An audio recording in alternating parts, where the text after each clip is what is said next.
everyone, welcome back to my YouTube channel. Myself Akshita Gupta, I'm your biology NEET educator and आज हम लोग करने जा रहे हैं third part of molecular basis of inheritance.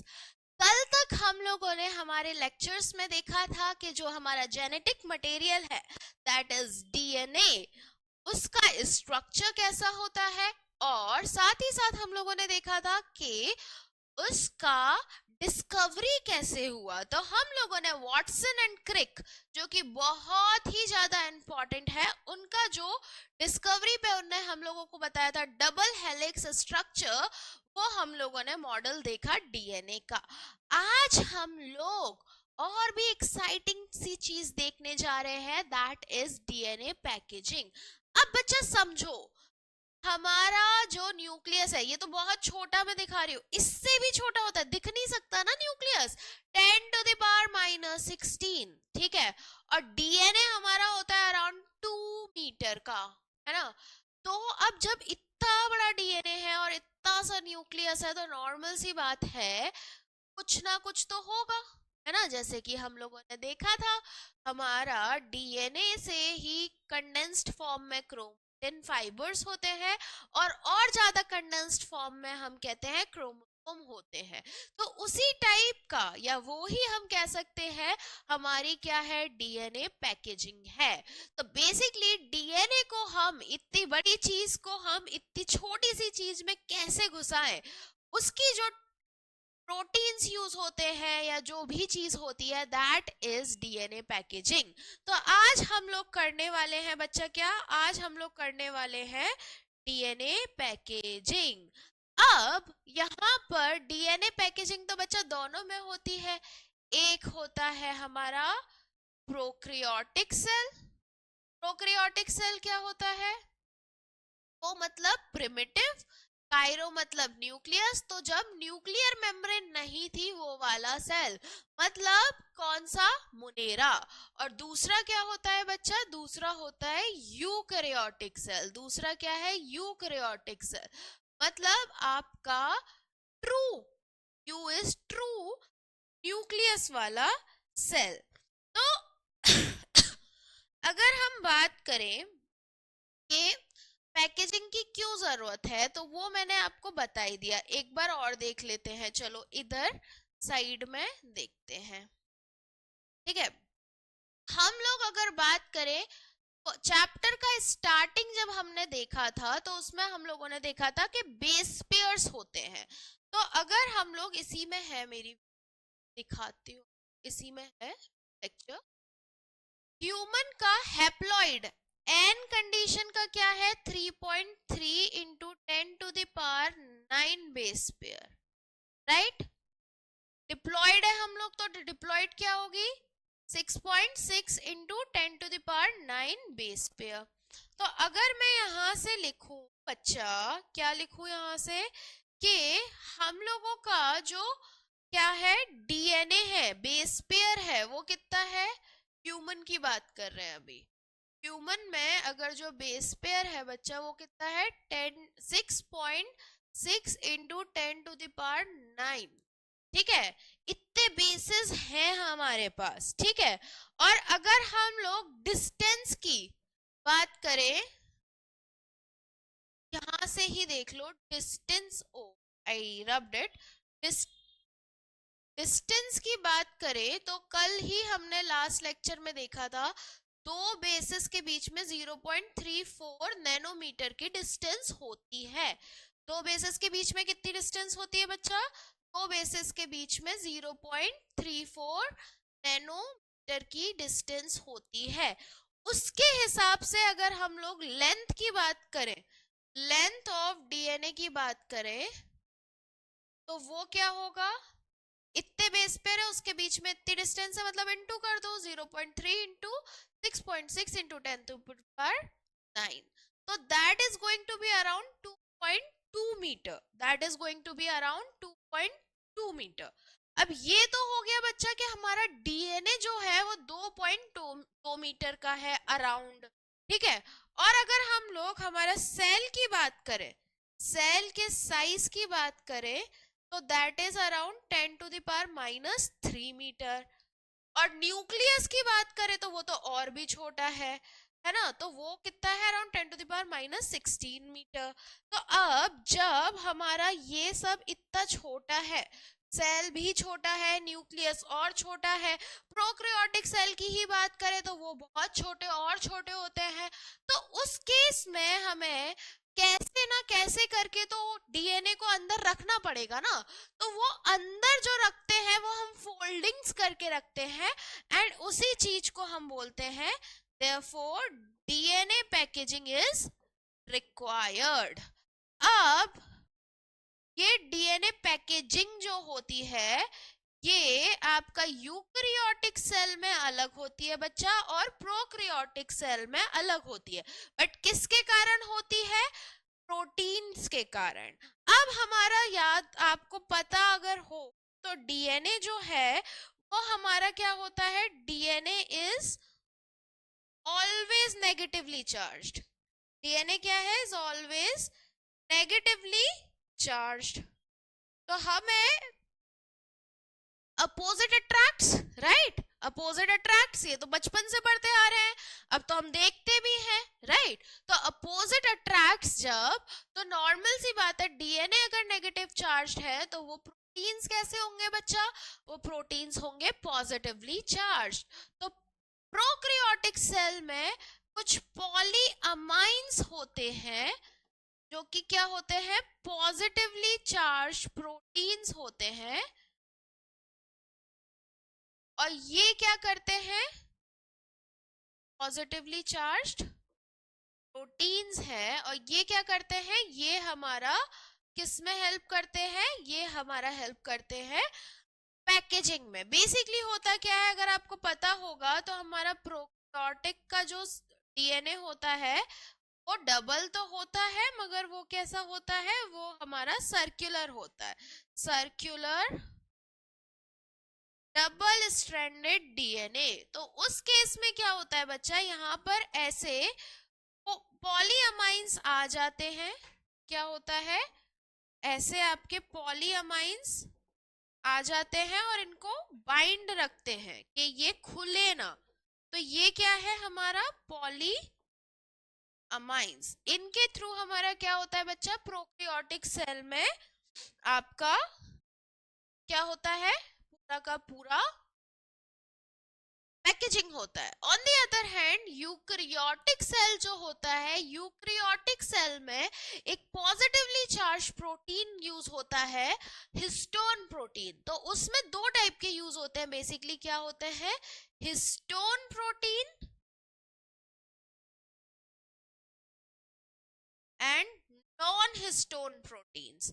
मतलब हिस्टोन के अलावा और भी प्रोटीन्स यूज होते हैं जिनको हम कैटेगरी कर देते हैं नॉन हिस्टोन प्रोटीन की। ये जो होते हैं ये आपके पैकेजिंग करवाते हैं। अब पहली चीज, बहुत इंपॉर्टेंट चीज, ये हिस्टोन प्रोटीन कौन से अमाइनो एसिड से बने होते हैं, तो ये मोस्टली आर्जिनिन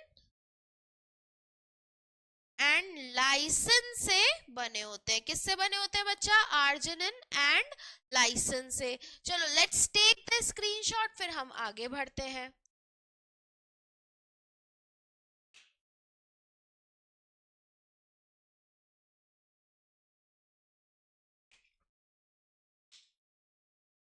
चलो, तो ये जो हिस्टोन प्रोटीन्स है बच्चा, ये जो हिस्टोन प्रोटीन है ये क्या है, पॉजिटिवली चार्ज्ड है। हम लोगों ने अभी देखा कि ये किससे बने हैं, आर्जिनिन एंड किससे, आर्जिनिन एंड लाइसिन से, ठीक है। अब ये क्या होता है, इसमें डिफरेंट टाइप मिलते हैं, H1 हिस्टोन प्रोटीन, ठीक है, H2A histone protein, H2B histone protein, H3 and H4। कौन कौन से हैं बच्चा, H1, H2A, H3 and H4। तो ये आपके 5 टाइप के हिस्टोन प्रोटीन मिलते हैं।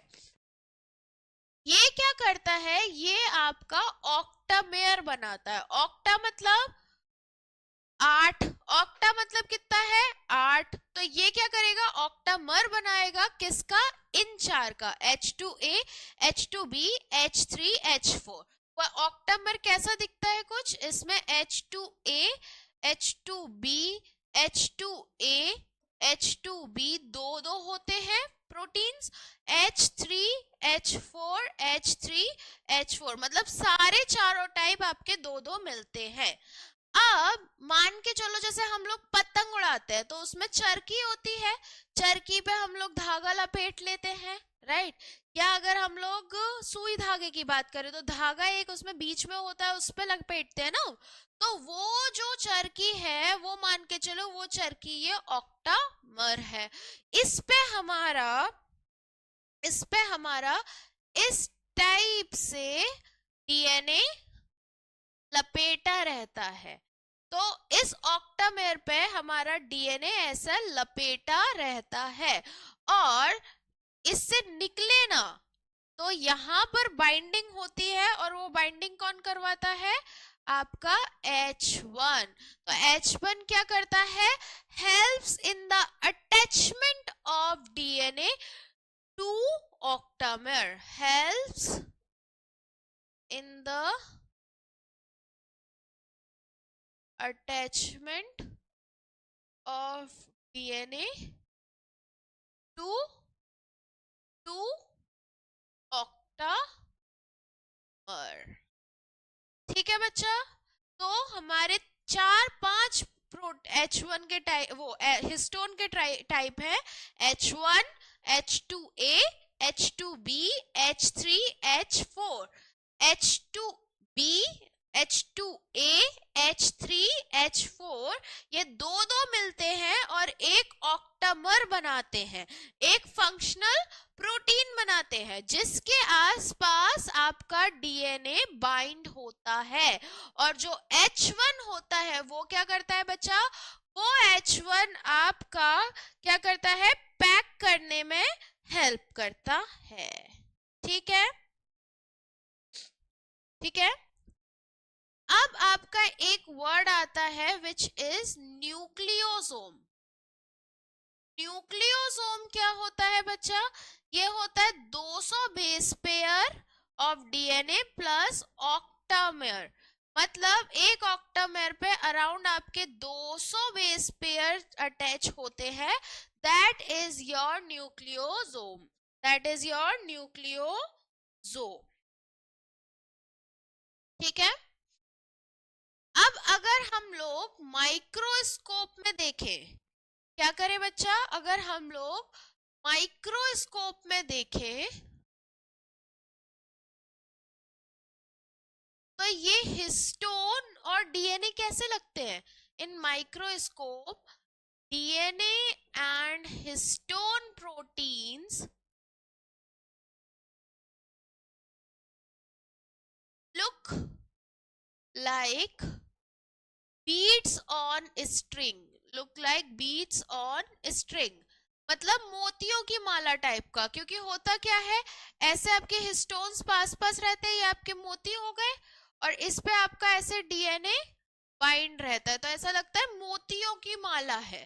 ठीक है, तो this is beads on string. ठीक है बच्चा, ठीक है।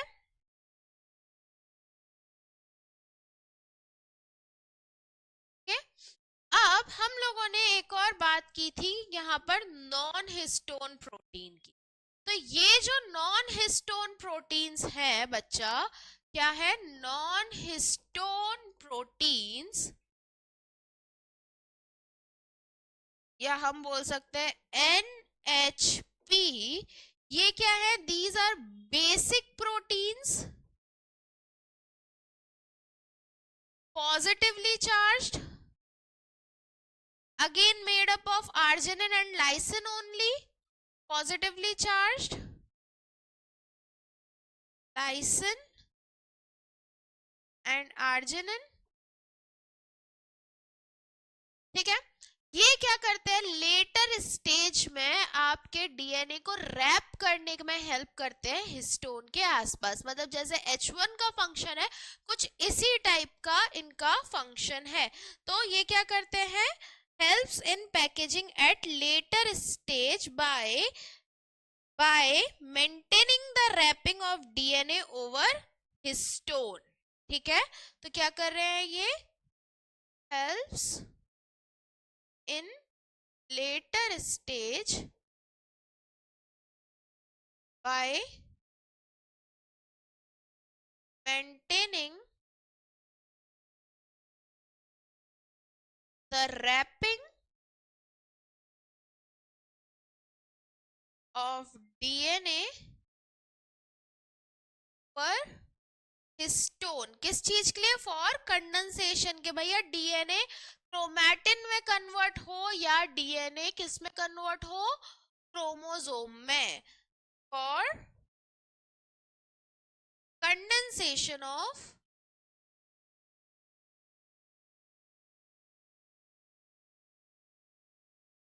डीएनए. तो आई होप आप लोगों को पैकेजिंग अच्छे से समझ में आ गई होगी. ये लेक्चर सिर्फ पैकेजिंग के लिए ही है. हमने देखा कि डीएनए बहुत बड़ा होता है, ऑन द अदर हैंड हमारा जो न्यूक्लियस होता है वो बहुत छोटा होता है. तो इसलिए एंड इवन अगर हम प्रोकैरियोटिक सेल की बात करें तो सेल भी बहुत छोटा होता है. तो इसलिए हमारे कुछ प्रोटीन्स होते हैं जो कि पॉजिटिवली चार्ज्ड होते हैं और वो हेल्प करते हैं किसमें? पैकेजिंग में. तो वो जो पैकेजिंग होती है वो प्रोटीन्स के कारण होती है, प्रोकैरियोट में पॉलीअमाइंस के कारण होती है और यूकैरियोटिक में बच्चा किसके कारण होती है? Histone and non histone protein के कारण होती है. जो हिस्टोन प्रोटीन होता है बच्चा वो किससे बना होता है? आर्जिनिन एंड लाइसिन से. पॉजिटिवली चार्ज्ड है, डीएनए नेगेटिवली चार्ज्ड है, तो वो एक ऑक्टामेर बना लेता है और उसके आसपास आपका डीएनए आके रैप कर जाता है. H1 जो होता है वो रैपिंग में हेल्प करता है और H2 और H3 H4 जो है वो आपका ऑक्टामेर बनाने में हेल्प करता है. अब जब ये रैप हो गया है तो ये तो एक बार हुआ है, मगर आपका फर्दर कंडेंसेशन भी तो होगा, तो मतलब और ये कंडेंस्ड होता जाएगा और पास रैप होता जाएगा. तो जब ये और पास रैप होगा तो उसके लिए नॉन हिस्टोन प्रोटीन्स का काम आता है. तो ये हमारा हुआ किसके बारे में? पैकेजिंग के बारे में. आप लोग स्क्रीनशॉट लो इसका.